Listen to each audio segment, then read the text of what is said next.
Selamat pagi dan salam sejahtera untuk kita semua. Yang saya hormati Ibu Rian Anitra, SPD MPD, selaku dosen mata kuliah Kapita Selekta Pendidikan di SD. Jadi kami dari kelompok 3 akan membahas tentang atau mempresentasikan tentang hakikat pendidikan di SD. Kelompok 3 yaitu Andreas Andre, Daniel Tri Yunatan, dan Franciscus. Jadi kami pada hari ini akan membahas tentang hakikat pendidikan di SD. Oke, lanjut saja ya, langsung masuk pada poin-poinnya. Ini yang pertama saya akan membahas tentang pengertian pendidikan, di mana ini menurut Undang-Undang Republik Indonesia Nomor 20 Tahun 2003 tentang Sistem Pendidikan Nasional atau yang lebih dikenal dengan sebutan UU SPN ini, pasal 1 ayat 1 menyatakan bahwa pendidikan adalah usaha sadar untuk menyiapkan peserta didik melalui kegiatan bimbingan, pengajaran, atau latihan bagi peranannya di masa yang akan datang. Jadi menurut sistem pendidikan nasional ini, pendidikan ini merupakan suatu usaha sadar ya, yang mana manusia ini memang sangat membutuhkan pendidikan, karena melalui pendidikan ini manusia bisa menjadi manusia yang lebih baik lagi ke depannya. Artinya manusia itu ada perubahan, ada kemajuan untuk mengembangkan dirinya, baik potensinya ataupun kemampuan, keterampilan yang dimilikinya bisa dikembangkan biasa melalui pendidikan ini.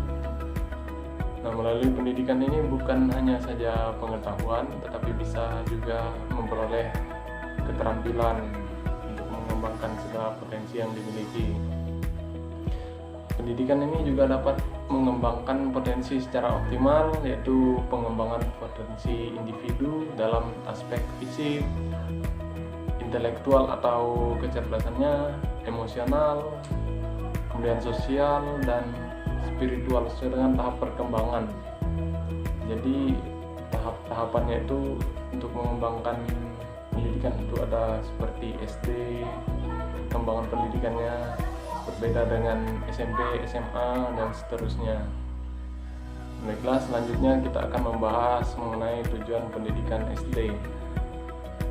Tujuan pendidikan nasional sebagaimana yang ditetapkan oleh GBHN adalah mencerdaskan kehidupan bangsa.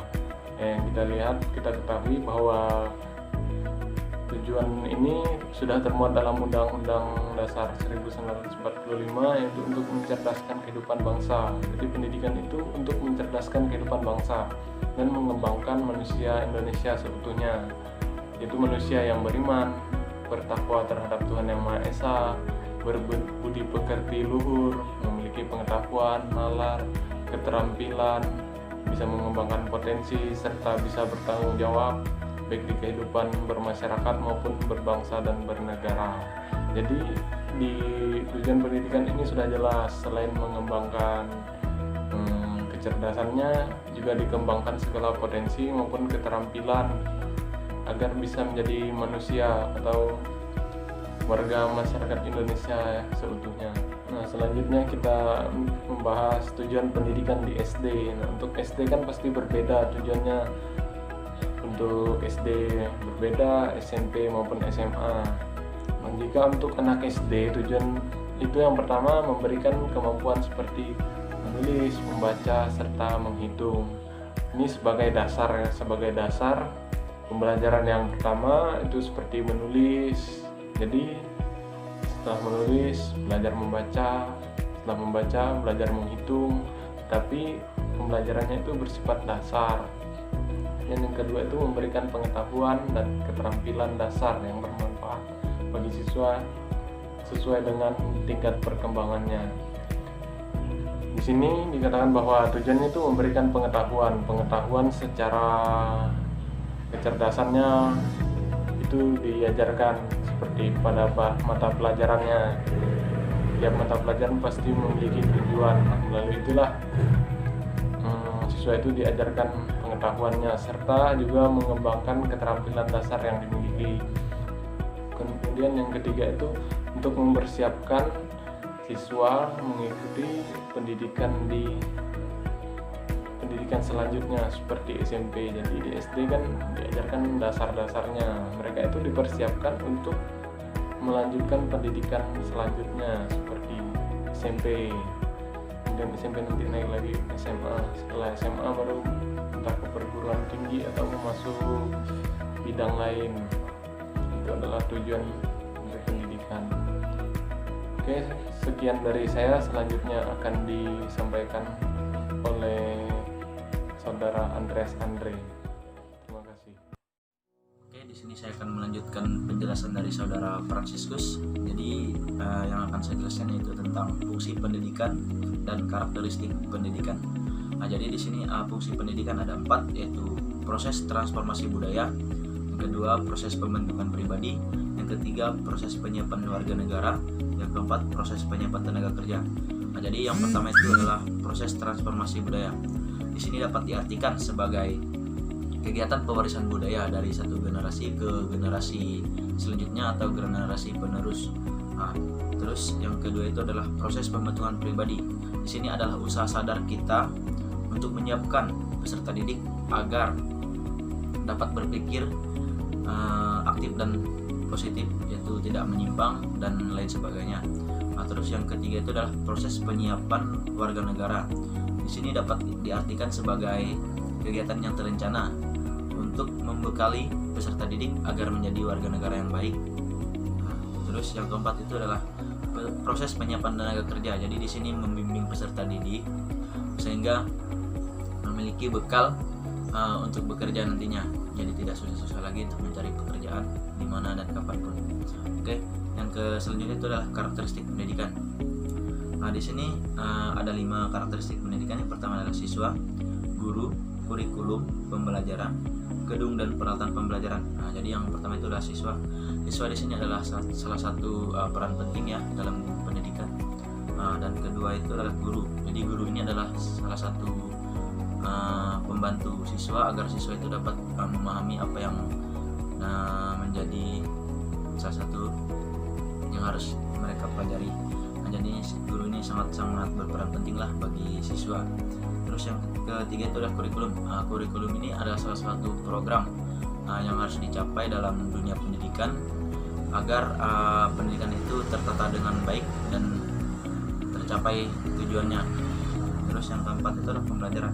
Jadi pembelajarannya ada 3 bagian, yaitu adalah kegiatan konkret, kegiatan manipulatif, dan pembelajaran terpadu. Jadi di sini adalah kegiatan konkret ini yaitu adalah salah satu bentuk yang dirasakan langsung lah oleh siswa ataupun peserta didik.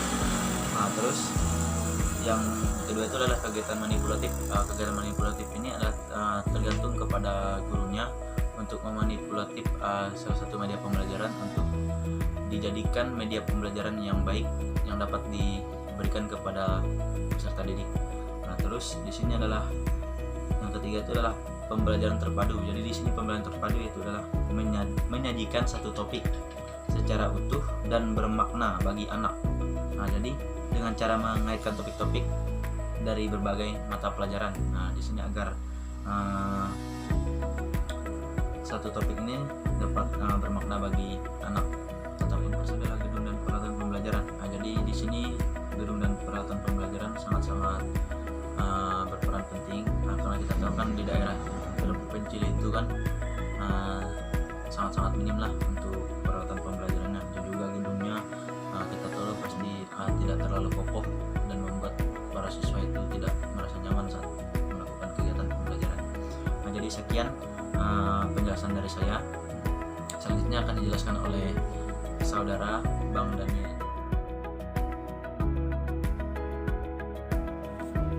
Selanjutnya adalah prinsip-prinsip pendidikan, yaitu membahas tentang aturan hukum, sikap, atau bagaimana seharusnya pendidikan tersebut. Menurut Sunario Kartadinata, prinsip-prinsip perkembangan siswa SD memiliki kesepadannya dengan prinsip-prinsip pendidikan SD, yaitu bahwa perkembangan adalah proses yang tidak pernah berakhir. Artinya pendidikan atau belajar merupakan proses seumur hidup. Yang kedua, setiap anak itu memiliki perkembangan individu yang berbeda-beda antara satu dengan yang lain. Jadi, seorang guru harus tahu betul bahwa setiap anak memiliki perkembangan yang berbeda-beda. Yang ketiga, semua aspek perkembangan di dalam diri anak SD itu saling berkaitan. Berawal dari perkembangan jasmani itu mempengaruhi perkembangan aspek-aspek yang lainnya di dalam perkembangan anak atau pendidikan di SD.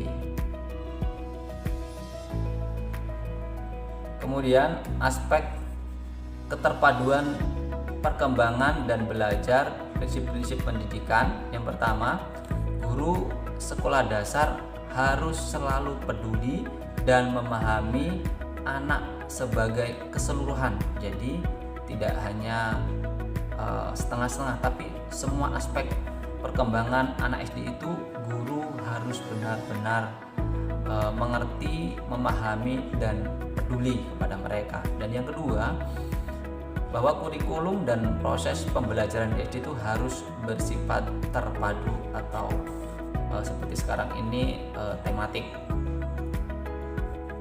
Kemudian prinsip-prinsip pendidikan dilihat dari aspek perkembangan kognitif, artinya pembelajaran atau kurikulum itu harus menyenangkan bagi anak-anak siswa SD sehingga mereka memiliki perkembangan yang baik di dalam perkembangan kognitif mereka. Mereka merasa senang, mereka bisa mengekspresikan apa yang ada di pikiran mereka sehingga mereka bisa berinteraksi antara satu teman dengan teman yang lain.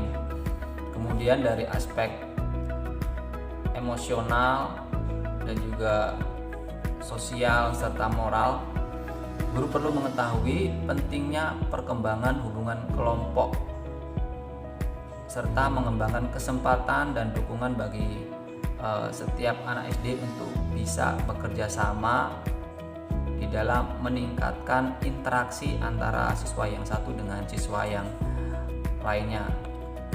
Selanjutnya adalah peran guru, orang tua, dan masyarakat di dalam pendidikan. Bagi anak SD, peran guru di dalam pendidikan, terutama anak SD kelas rendah, guru merupakan panutan. Jadi siswa itu lebih percaya apa yang diajarkan oleh gurunya daripada orang tuanya. Kemudian peran orang tua di dalam pendidikan. Jadi peran orang tua di dalam pendidikan itu adalah orang tua itu bekerja sama dengan pihak sekolah dan juga masyarakat. Terlebih ketika orang tua sudah memiliki anak yang berusia 6 tahun, maka itu sudah seharusnya sudah dimasukkan ke dalam sekolah SD. Yang ketiga adalah peran masyarakat di dalam pendidikan sekolah dasar, yaitu masyarakat berperan di dalam pendidikan sebagai mitra pemerintah. Jadi pemerintah membuka seluas-luasnya kesempatan bagi masyarakat untuk berperan di dalam pendidikan nasional. Nah, dalam menjalankan peran tersebut, masyarakat bisa membentuk suatu yayasan, kemudian badan atau lembaga yang khusus menangani satuan pendidikan. Yayasan ataupun lembaga yang seperti itu juga bisa menjadi donatur bagi satuan pendidikan yang ada di dalam negara kita. Jadi itu adalah salah satu peran masyarakat di dalam dunia pendidikan sekolah dasar.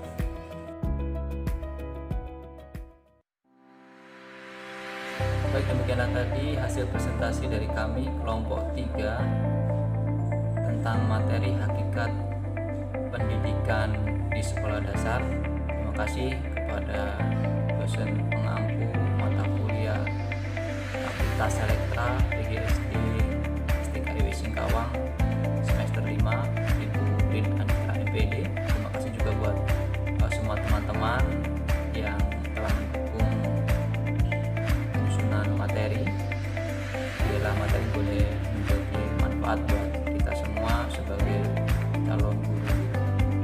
dasar. Terima kasih.